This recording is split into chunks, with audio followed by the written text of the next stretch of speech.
Because we have some major breaking news. Special counsel Jack Smith has just filed a superseding indictment in the federal January 6th case. In a statement, the special counsel says, quote, today, a federal grand jury in the District of Columbia returned a superseding indictment charging the defendant with the same criminal offenses that were charged in the original indictment. The superseding indictment, which was presented to a new grand jury that had not previously heard evidence in this case, reflects the government's efforts to respect and implement the Supreme Court's holding and remand instructions. Let's bring in MSNBC legal correspondent Lisa Rubin. Lisa, what more can you tell us?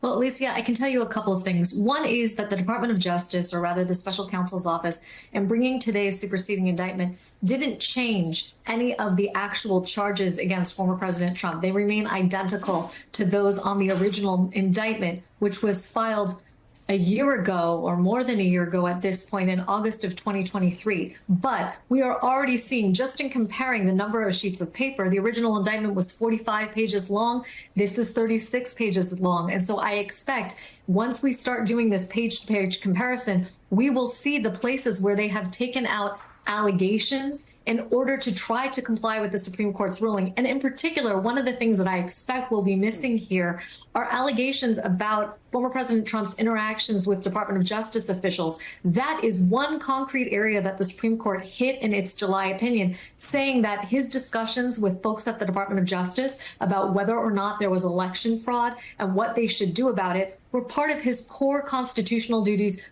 for which he was entitled to absolute immunity. That is perhaps the only area that they gave clarity on. The others, they gave sort of contours about what he would be immune for, what he wouldn't be immune for. But that is one where they gave precise guidance. And so I would expect to see that cut out of this superseding indictment. I will also tell you, this isn't entirely a surprise. When the special counsel's office 3 weeks ago asked Judge Tanya Chutkan for more time to tell her what they thought the appropriate way forward was, a number of folks, me included, thought one thing that they could be doing with that time is thinking about whether they want to supersede and essentially take a first crack at trying to comply with the court's orders rather than dumping it all in Judge Chutkan's lap, as the Supreme Court's opinion essentially does. You see here the special counsel's office making a good faith effort to do that with a newly convened grand jury. That's because the grand juries who have heard evidence in this case before have expired. In all likelihood, they did not bring witnesses before this new grand jury, but rather an agent from the FBI to even read back from transcripts from grand jury interviews that were conducted prior to the first indictment. So we have some reading to do in comparing page by page what's still here. But for the most part, this remains a case against former President Trump, only identical charges and with lighter numbers of pages of paper here in an attempt to try and comply with the Supreme Court's order by taking out allegations of official acts for which the Supreme Court has said now that the former president cannot be charged, much less convicted. Alicia, do we know anything more about the grand jury that Jack Smith impaneled here? We don't, and we don't even know that it's a grand jury specific to Jack Smith. I want to go back to that statement that you were just reading from a few moments ago, because I believe that that statement says that while the grand jury here had not previously heard evidence related to the case, that this was not necessarily a grand jury just for this. It just says presented to a new grand jury that had not previously heard evidence in the case. So I'm not even sure that this grand jury was specific to this case. It could have been a grand jury that had already been convened in the ordinary course of business in the federal district of the District of Columbia. That's federal court in Washington, D.C. Basil, it is a reminder that accountability is happening on parallel tracks here. And while this one track will not happen in the timely fashion that many people wanted to see it in, it proceeds nonetheless. Wheels of justice keep turning. And, you know, for Donald Trump, it's a reminder to him that he needs to get elected to get away from all this in his mind. But the reality is, and it's an important reminder, that we all have to remember that this is a president who has heretofore, I love using that word, heretofore, that has heretofore, and will likely continue to see a number of his days in the future in a court defending himself and raising money for the purpose of his defense. And that's something that, as a Democrat, if you're Kamala Harris's campaign or any other Democrat around the country, to constantly remind voters, particularly in those swing states and in those districts, that this is not a person who has been freed or is free of allegation, that it's still out there. He has done such a remarkable job, though, of getting people to not think about this anymore. I mean, it is really unbelievable. And they've even sort of gaslighted the democracy topic, and turned this around into a political persecution and held it up over and over again as an example of why actually electing him is a way to protect democracy, which is, of course, completely ridiculous given the man tried to overthrow a free and fair election by calling his supporters to Capitol Hill.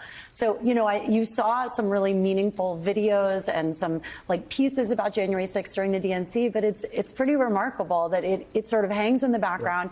And he has done actually an incredibly effective job of pushing the subject to the background, and we won't have much more information about it before the election. Lisa Rubin, there's a part of me that wants to free you up as quickly as possible so you can begin to do that side-by-side that you were speaking about. There's also a part of me that wants to keep you with me the entire show. So you will tell me when you have to go. As you look at these documents side by side, what is it you're going to be looking for?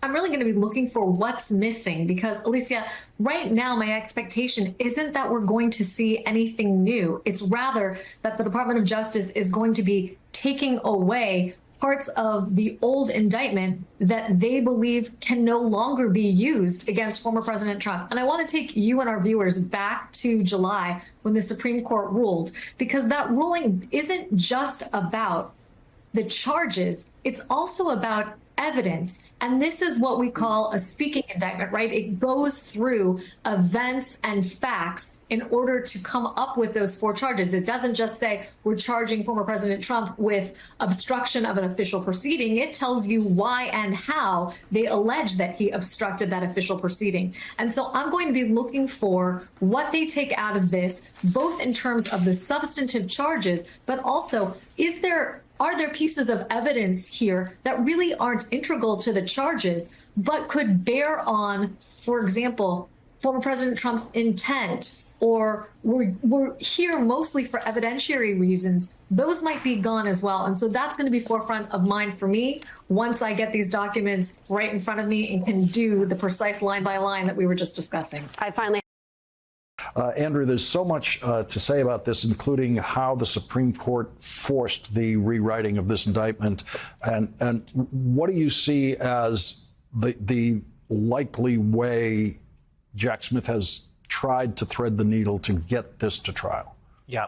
So one piece of interesting news to sort of pick up on your opening, which is for people who are counting, this now makes 5 grand juries that have decided that Donald Trump is guilty of, by probable cause, of multiple felonies. So this is the 5th time that he has been charged criminally. Because Start, by the way, with why this had to be a new grand jury hearing all of this for the first time. Yeah, so that's a great point, because that really goes to the question of why now? Why was Jack Smith doing this? What does he gain from this?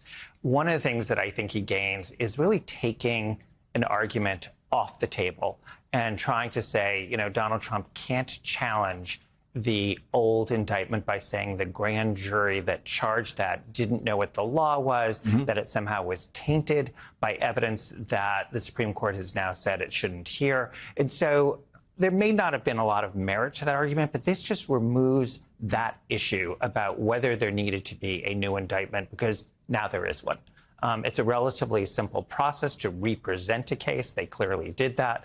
And so it just, I think, will streamline the sort of arguments that are going to come, both at the district court level and up to and including back to the Supreme Court. So this is all an issue if Kamala Harris wins. Otherwise, this is all irrelevant because Donald Trump will get rid of this in a nanosecond. So what does this do to the schedule in Judge Chutkan's courtroom? We were anticipating a possible hearing or at least argument about what should be allowed in this case. This Has this rewritten indictment, in effect, is this become Jack Smith's argument about this is what the charges should be? Yeah, I mean, I had anticipated that he could have done this without superseding. He could have just said, we are not going to proceed on the following allegations. But this is definitely a cleaner way to do it.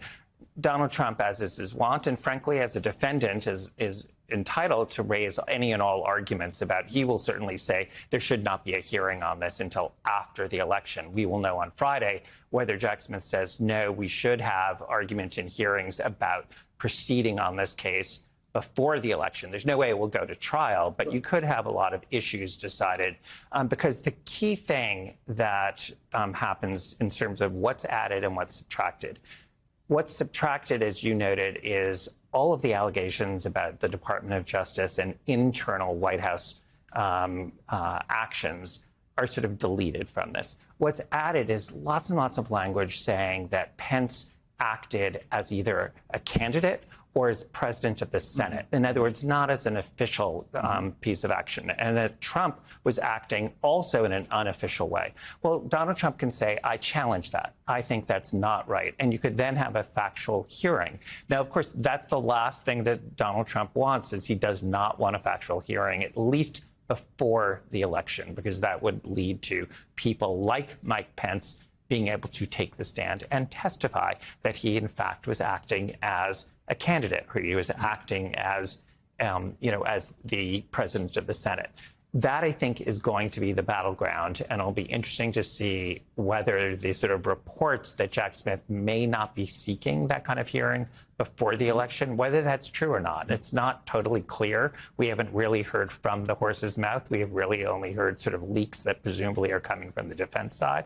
And on Friday, we should know whether there will be that type of hearing, which, of course, could be really explosive because of course, Mike Pence's position and what he has said in the grand jury to Jack Smith is not public. So one kind of basic interpretation of the Supreme Court immunity invention is that the president, when he's ordering people in the executive branch who he can boss around, whatever he's doing there, he's immune from crimes. That's a sort of quick, dirty way of saying it.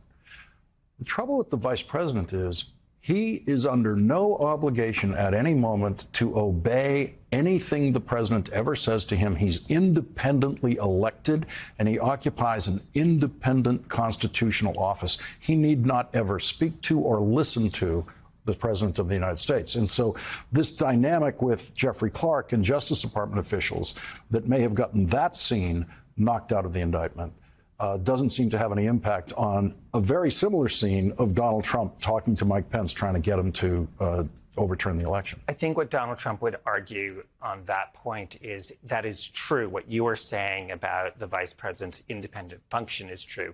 But when Donald Trump is acting as president in trying to convince his vice president to do something, as long as he is acting in an official capacity, the Supreme Court has decided that that would, at the very least, be presumptively immune. And if it's within his core powers, it's absolutely immune. Just to be clear, I think that is, to use a technical term, bonkers. Right. I mean, that is just an outrageous decision. Right. Ketanji Brown Jackson was unbelievably polite in the clip that you played in terms of what this means for the country. The idea that, just to be sure everyone understands, the Supreme Court said, even though that Donald Trump is alleged in the prior indictment to have sought sham criminal investigations of his opponents, he is absolutely immune to do that.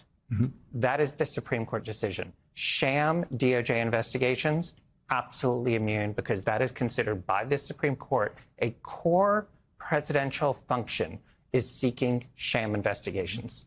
Just to say it is really to refute it. Yeah. So what do you see as a timetable here in this case now? So I think that Judge Chutkan has her work cut out for her if she wants to have a factual hearing with evidence before the general election. On the other hand, That is, in large part, one of the things that the Supreme Court decision said she needs to do. At least on some of these areas, they said there are factual issues that she needs to decide. So she could decide that she's going to go forward. You know, the issue will be whether she's sort of helped by Jack Smith's position on Friday, where Jack Smith says, yes, I'm willing to do that, or whether Jack Smith says, no, let's do this after the general election. And so as it goes forward and as Judge Chutkan decides through one process or the other, what she's allowing to go forward, the Trump lawyer is going to just get up and make a motion to dismiss pretty much everything in the indictment, saying Supreme Court immunity. She's going to say no, and then they're going to appeal it up again to the Supreme Court. Yes, but it'll be hard for them to appeal it prior to that factual hearing. Yes.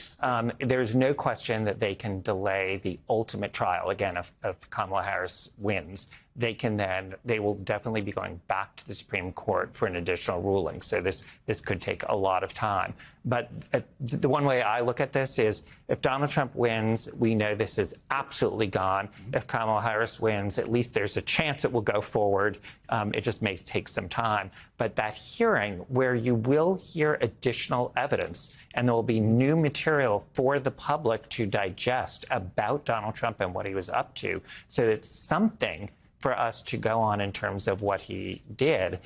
That is something that should happen prior to any potential appeal.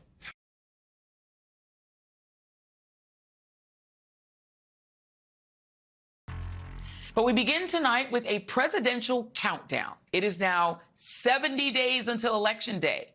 Here in the U.S., that, of course, means 70 days until polls close. But voting can actually begin a lot sooner for some Americans. North Carolina will begin sending mail ballots to all voters who request them, including military personnel and overseas voters, next week on September 6th. In fact, now that both conventions have wrapped up, we are in the belly of election season with debates, developments, and an October surprise or two or three right around the corner.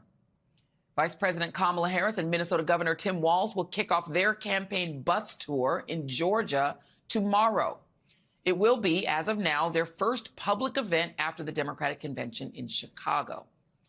Harris also released a 1-minute ad titled Full House that focuses on her housing plan. Here's a clip of it. For most of my childhood, we were renters. My mother saved for well over a decade to buy a home. I was a teenager when that day finally came, and I can remember so well how excited she was. Today, corporate landlords buy hundreds of houses and apartments, then turn them around and rent them out at extremely high prices. I will fight for a law that cracks down on these practices. We will end America's housing shortage by building 3 million new homes and rentals. Okay, compare what you just saw to what Donald Trump released today. Not a campaign ad per se, but a video announcing what the Republican nominee calls very exciting news. By popular demand, I'm doing a new series of Trump digital trading cards. You all know what they are. We've had a lot of fun with them. It's called the America First Collection. 50 all-new stunning digital trading cards. It's really something. These cards show me dancing and even me holding some bitcoins. Each physical trading card has an authentic piece of my suit that I wore for the presidential debate, and people are calling it the knockout suit. I don't know about that, but that's what they're calling it. So we'll cut up the knockout suit, and you're going to get a piece of it. Okay, so we, your friends here at The Readout, watch the entire deeply unserious ad so that you do not have to. You're welcome. But it is giving Home Shopping Network vibes in a bad way. As always, it's all about him, the never-ending grift. These two ads offer a snapshot of the two campaigns, right? On one side, you have Kamala Harris sharing a personal and very relatable story as someone whose family were renters themselves, while talking about a real problem, America's housing crisis. It's an ad that offers solutions and touts her record of taking on big banks and a promise to crack down on exploitative landlords. She offers a path forward. And then you have this commercial from Donald Trump pitching trading cards with his face on them for $99. The type of commercial you see in the middle of the night, badgering you to pull out your credit card while supplies still last. Not to donate to a campaign promising policies outside of tax breaks or hatred, but for a terribly photoshopped digital file. It's a new level of grifty delusion. And while the hustle is real for Donald Trump, so is his dangerous plan for America. After a 36-hour meltdown of his own making over whether he will, in fact, debate VP Harris, Trump has decided that he will, in fact, participate. We're also getting a glimpse into what a future Trump administration would look like. Trump has added anti-vax chemtrails conspiracy theorist Robert F. Kennedy Jr. and progressive-turned-Trumper former Congresswoman Tulsi Gabbard to his transition team. They will join Trump's sons, Donald Trump Jr. and Eric Trump, as well as his running mate, Senator J.D. Vance, as honorary chairs of the team. No word on whether the brainworm gets an invite to the team. And just to cap off how bizarre and just surreal this election is, we got a reminder today that one of the nominees is facing serious charges. Donald Trump has once again been indicted for his efforts to overturn his 2020 presidential election loss. The federal grand jury returned a superseding indictment that charges Trump with the same 4 counts he faced in the original indictment returned last August. A slimmed-down indictment comes after the right-wing majority Supreme Court largely sided with Trump when it ruled in July that presidents have immunity for official acts. And joining me now is Congressman Eric Swalwell of California, Maria Teresa Kumar, President and CEO of Voto Latino, and David Jolly, MSNBC political analyst and a former Republican congressman who, for some reason, I still cannot discern, is no longer affiliated with that party. We're going to figure it out one day. We're going to keep working at it. But I do want to go to Congressman Swalwell first. I want to get your reaction to this superseding indictment, Congressman, because it is Jack Smith being persistent, coming back, taking out all the DOJ-related things that John Roberts and company said are official acts somehow. What do you make of this new indictment? Donald Trump clearly has 3 Supreme Court justices working out of his palm, but Jack Smith still has found a path because the conduct was so outside of what any president should be allowed to do that there still is a path for accountability. And Smith brought that today. Look, Donald Trump has always preferred violence over voting, and this case will be about, whether he's held accountable for that. And by the way, as you're talking about Tulsi Gabbard and RFK Jr. working on a transition team, I'm asking myself, transition to what? Transitioning back to the courtroom because he's going to be a civil defendant and a criminal defendant again? But he sure as hell is not going to be transitioning to the White House. And certainly with those as the people helping him lead government, it signals to all of us what kind of White House it would be. Yeah, let's play Tulsi Gabbard just to refresh everyone's memory. This is when she was debating Vice President Harris during the 2020 cycle. Our Democratic Party, unfortunately, is not the party that is of, by, and for the people. Senator Harris, any response? Oh, sure.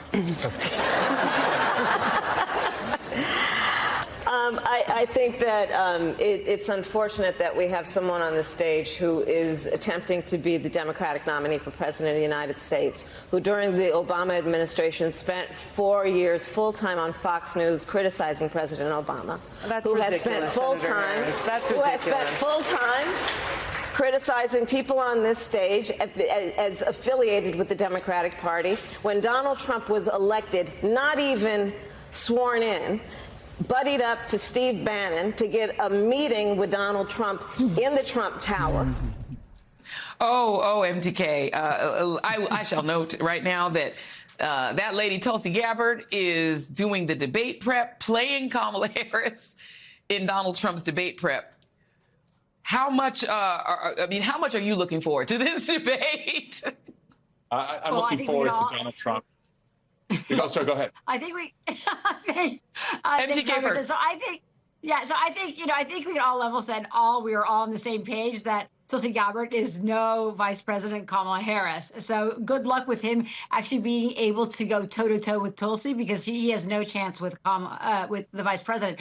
But I do think, in a very serious note, the fact that there are federal indictments that were once again filed and that the DOJ is very clear on what he's going after, for everybody tuning in to us tonight, Joy, it's really important that one of the things that he struck and reminded the American people that he is going after Donald Trump is that Donald Trump, in his shenanigans on January 6th, was trying to vacate 80 million voters. It was the biggest act of voter suppression that we have seen, not only televised, but documented. We have the receipts. And so when people are saying, well, is this the right time to do this, to go after a former president? It absolutely is. Because in the work that we do at Voto Latino every single day, one of our biggest concerns is that the GOP is already telegraphing that they want to purge millions of voters. So this is all part of their larger narrative that they only want certain voters to vote. So one thing that we know is that whether you're a Republican, you're an independent, or a Democrat, we know that the way that you have a thriving democracy is to ensure safe and secure elections. And Donald Trump is a complete affront to that. So I applaud what the Department of Justice did today, because it's a reminder to us that that is what is at stake on this election. Congressman, you had a thought. Yeah, just on the debate, by the way, it's nice to see that he wants to be a part of it again. But let's be real. He agreed to debate not because he suddenly found courage, but because he was being crushed for not debating. And he knows that he dodged the debate, and the public knows that he chickened out. But I still believe his instinct is always to run away from a fight, whether it was the draft, 50 years ago, or this fight now. So until he shuffles on the stage, who knows if he's going to show up? The chicken sounds might have triggered him a little bit. David Jolly, let me get you in here. The thing that Kamala Harris and Tim Walz are doing, and the Harris ad, I think, really points to it, is they really are zeroing in on specific economic plans and getting to the things that are really bugging people, like the cost of rents and housing. And so let me just look at some of the sort of polls that were, or their policies who have been compared. Moody's took a look at it. Kamala Harris's spending and tax rates would cost $2 trillion, but their revenues would be $5 trillion. Donald Trump's spending and tax breaks would be $5 trillion. It's literally the reverse. And his tariffs would knock us down $3 trillion. So he would create deficits, massive deficits. She would actually put us on the plus side. How important is that data is out there? David. Oh, it's critically important, Joy. And I appreciate that Donald Trump did a commercial about trading card ads, because now I know what to get Swalwell for Christmas. Buddy, they're coming your way. Count me too. But look, yeah. Well, I wouldn't insult you like that, Maria Teresa. Just sit there. But look, here's why it's so critical. Yeah, this idea of a honeymoon, this is not a honeymoon. Don't call this a honeymoon anymore. Vice President Harris has overtaken the lead over Donald Trump, and she has done it on substance. And coming off the convention, sure, you have momentum from a perfectly run convention, a powerful week with really incredible Democratic speakers, some Republican speakers, and then Vice President Harris herself on Thursday night. But now she has the opportunity to really deliver the goods. And what we have all talked about all year is that the Biden-Harris administration needs to play offense on the state of the country. Inflation's coming down and real wages are going up. The stock market's at an all-time high. Housing, home ownership is actually still at all-time highs, though it's getting out of reach, and Kamala Harris wants to do something about it. Access to health care and education, investments in infrastructure. And so right now you have Donald Trump hawking trading cards, and the opportunity for Vice President Harris to talk about policies. Donald Trump has never had a reputation for honesty, or for command of policy issues, or for coherence, or for reading cleanly from a teleprompter. But in the past month, in numerous interviews and appearances since Kamala Harris became his election opponent, Trump has gotten worse. Hard to imagine that was possible, but that's the case. For example, you heard him slur and ramble through a friendly online chat with Twitter owner Elon Musk. Kamala wouldn't have this conversation. She can't, because she's not smart. She's not a smart person, by the way. She can't have this conversation. And Biden, we don't even have to talk about it. I mean, he couldn't have this conversation. He would have given up on the first half of a question. He would have walked out. You heard him call into Fox News after Harris's acceptance speech at the DNC, where he struggled with the network's time constraints and banging the buttons on his own phone. 70% of our people are living in poverty. She's going to give a tax increase of 4 to 5 times what people and companies are paying right now. You know what? In the end, the Democrats did the same thing to Joe Biden. They threw Joe Biden out of the party. And that's they why did we the saw a same different thing night as they tonight. did to RFK. Mr. President, thank you so very much sir. for the time. We Okay, appreciate thank you very that live much. feedback. Stay right there. Thank Live you. edition of Gutfeld is coming up. Thank you so much for joining us from Chicago. It's been a great week. Good night.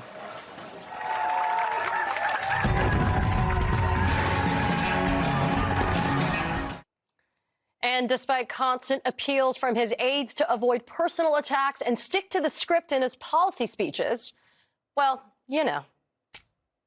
We're going to do a free poll. Here are the two questions. Should I get personal? Should I not get personal? Ready? Should I get personal? Should I not get personal? I don't know. My advisors are fired. But I say that I am much better looking than her. I think I'm much better. Much better. I'm a better looking person than Kamala. And she mentioned thank you about 50 times. Did you see the beginning? Thank you, thank you, thank you, thank you, thank you, thank you, thank you, thank you, thank you, thank you, thank you. I said, what the hell is wrong with her? This woman is nuts. Look, people say, be nice. Have you heard her laugh? That is the laugh of a crazy person. They'll say, he was rambling. I don't ramble. I'm a really smart guy, really smart. I don't ramble. I always look for good words. Highly sophisticated. I'm highly educated. I like sophisticated words. Some of that came from a heavily publicized campaign rally in Wilkes-Barre, Pennsylvania last week, where Trump was supposed to fire up volunteers in a critical battleground state. But many supporters left during his rambling 100-minute speech. One of the attendees telling reporters she was done with Trump. Quote, I've been thinking of voting for him again because Biden's been so bad for the economy and Kamala won't be any better. But after listening to that, I'm actually afraid of Trump being president again. I don't know what he was talking about half the time. Perhaps he was always like that, but he seems worse, more unstable. On Monday, in an appearance at Arlington National Cemetery, Trump inexplicably and disrespectfully gave photographers a thumbs up over the graves of fallen Marines. On social media, Trump reacted to Harris's speech last week by dropping nearly 60 angry posts in just a few hours. And just yesterday, Trump deleted another post that he apparently dashed off too fast. A post that read, these are great patriots who work their hearts out and have a strong and powerful, spelled very incorrectly there, border, only to be harassed by border czar Kamala Harris, who wants the, and that was it. I mean, look, he's always been deluded, incoherent, mean-spirited, dishonest, and impulsive. That's just who Trump is. But as he ages and struggles to find his footing in a transformed race, Trump's getting even, shall I say, Trumpier. The emperor has never had any clothes, and it's showing. But is it enough to sink him? We'll ask a couple of campaign experts. That's coming up next. It is Tuesday, so I must be talking about, you guessed it, Project 2025. Digging through this 922-page tome is my work until Election Day. I've read it, so you don't have to. It's full of plans for every aspect of the federal government, mostly shrinking it, except for the parts that allow the government to control the lives of its nation's citizens in the worst ways. Oh, and then there's this other part, cutting taxes for corporations and the wealthiest among us. Now, today, the progressive think tank Center for American Progress released an analysis of what Project 2025's tax plan would actually look like for America's bank accounts if Trump enacted it. The top lines in this thing are amazing. According to the Center for American Progress, Project 2025's tax plan would cut taxes for households making more than $10 million a year by an average of $2.4 million a year. Which is great news for the hyper-wealthy. But what about for the rest of America? Check out this chart. This is a visualization of the added tax burden for a middle-class, a married couple with 2 children under Project 2025's tax plan. Under the plan, families by that description that make anywhere between $35,000 a year and $170,000 a year would all see their taxes go up. For example, a married couple with 2 kids making a collective $80,000 a year would see nearly $2,000 more in federal taxes a year, as well as the ultra-wealthy getting that sweet tax cut. The same is true for single Americans. Every American making between $17,000 and $85,000 a year would see their taxes go up. There's a very good reason that Donald Trump claims to have nothing to do with Project 2025 every time he's asked about the plan. Now, compare the nonsense in here to Vice President Harris's tax proposal. At the core of Harris's proposal is a continuation of the Biden administration's promise that no one making less than $400,000 a year would have their taxes go up at all. That's a key part of Harris's tax proposal, but it's not just income taxes that are the issue here. We import a lot of things in America. Here's Donald Trump's plan for how to deal with that. We're going to have 10 to 20% tariffs on foreign countries that have been ripping us off for years. We're going to charge them 10 to 20%. That is some knuckleheaded stuff. Not only is Trump saying he's going to impose a 10 to 20% tariff on imports from foreign countries broadly, he says very specifically he will impose a 60% or higher tariff on all imports from China. Trump is trying to sell that proposal as just another way that he's, quote unquote, putting America first. But the Center for American Progress crunched the numbers on that plan, too. And the reality is that Trump's plan doesn't shift the tax burden to China, as he'd like to say. Anybody who has a third-grade education understands that when you put a tariff on an imported good, it shifts the burden to the consumer. If Trump puts a 10% tariff on goods from other countries across the board and a 60% tariff on all goods from China, the Center for American Progress calculates that would cost the average middle-class American family an extra $2,500 a year just to buy the very same goods that they're already buying now. If Trump chose to go the more extreme route and implemented a 20% tariff on most countries, that would cost the average middle-class family $3,900 a year for exactly the same goods they're buying now.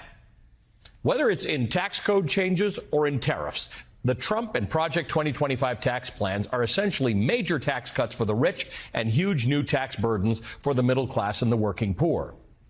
Paying more for what you already buy is, in fact, the textbook definition of inflation, something we've been trying, mostly successfully, I might add, to tackle since the pandemic. Donald Trump wants to basically impose inflation upon us as soon as he gets into office. Meanwhile, here are Kamala Harris's plans to bring down the cost of living for American families. Eliminate medical debt for millions of Americans. A ban on price gouging for groceries and food. A cap on prescription drug costs. A $25,000 subsidy for first-time homebuyers. And a revival of the child tax credit. Okay, that last one, the revival of the child tax credit, that is huge. You might remember the expansion of the child tax credit that was passed as part of the American Rescue Plan in 2021. It cut child poverty in this country by a whopping 46%. Cut child poverty nearly in half. Those expanded tax credits only lasted for 6 months, and then they just disappeared, despite all of the good that they did, plunging many American children in the richest country in the world, back into poverty. Harris wants to not just bring those child tax credits back, but actually increase the amount that parents get for the first year of a child's life, which is the most important from a formative perspective. Now, you may be thinking, that all sounds great, but how do we pay for it? Well, that's actually where Harris and Trump's economic plans really flip the script. For decades, Republicans have sold themselves as the party of fiscal responsibility, painting Democrats as massively irresponsible overspenders. With the Harris and Trump economic plans, the opposite is in fact the case. According to nonpartisan estimates, Harris is proposing spending about $2 trillion over the next decade for her plans, while raising about $5 trillion in tax revenues. That puts her plan, this is basic math again, third grade stuff, $3 trillion in the green, all without raising the taxes of anyone making less than $400,000 a year. Okay, now let's look at the right side of this thing. The Trump and Project 2025 plans call for about $5 trillion in tax breaks, while only raising about $3 trillion in tariffs. The economic term for that is upside down pineapple cake. That means that the Trump White House would put the country $2 trillion in the red, all while cutting the taxes of the ultra wealthy and increasing the tax burden on most Americans by adding massive tariffs to imported consumer goods. That is an incredibly stark contrast. And the question now is, how much of these two very different economic visions for America will reach voters by November? And what economic messages will resonate with them?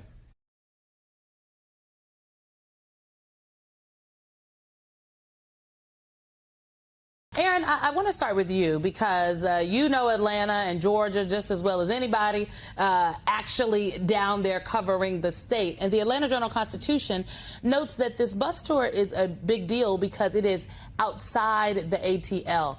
Talk about why that is in fact the case.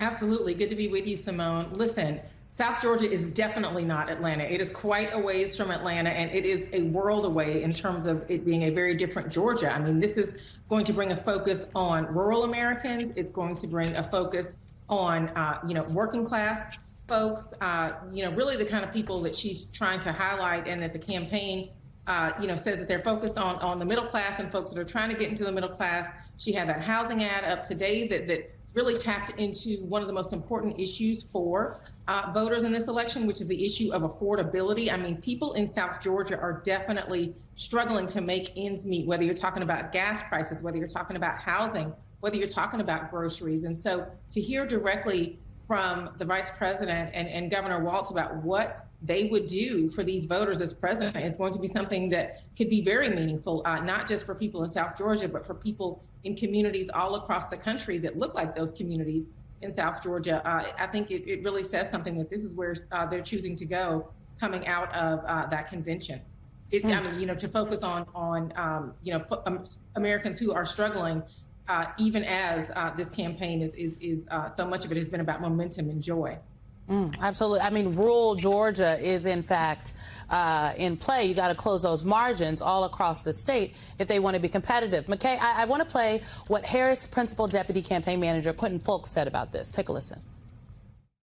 We have to be statewide in that state and even compete in counties that Democrats don't traditionally go. That is how you win statewide in Georgia. This is her second trip to Georgia since taking the spot at the top of the ticket. And the bus tour, again, is going to go to rural areas. McKay, Quentin Fulks knows a little bit about closing the gaps and going all over the state. He was the campaign manager to Senator Warnock's very successful Senate campaign. Are these the kind of plays that might make the Trump team nervous? I would have to think so. It was not that long ago at the Republican National Convention in Milwaukee when Chris LaCivita was briefing reporters and talking about how the Trump campaign was expanding the map, how they were going to possibly contest states like New Mexico and Virginia, how they were so far ahead of Biden in the traditional battleground states that they were going to be able to venture into these states that have been trending blue in the last few election cycles. I don't think we're hearing a lot of that same rhetoric from the Trump campaign anymore. The fact that the Harris campaign is doing this pretty ambitious blitz in Georgia suggests that they see a real opportunity there. And from the Trump campaign's perspective, if they have to be defending a state like Georgia, talk of expanding the map and contesting states like New Mexico is probably off the table at this point. And I do think that shows how much the race has shifted just in the last few weeks since Harris got to the top of the Democratic ticket. McKay, one follow-up for you there. In selecting Senator J.D. Vance, did the Trump campaign also think that J.D. Vance was an expansion of the map running mate?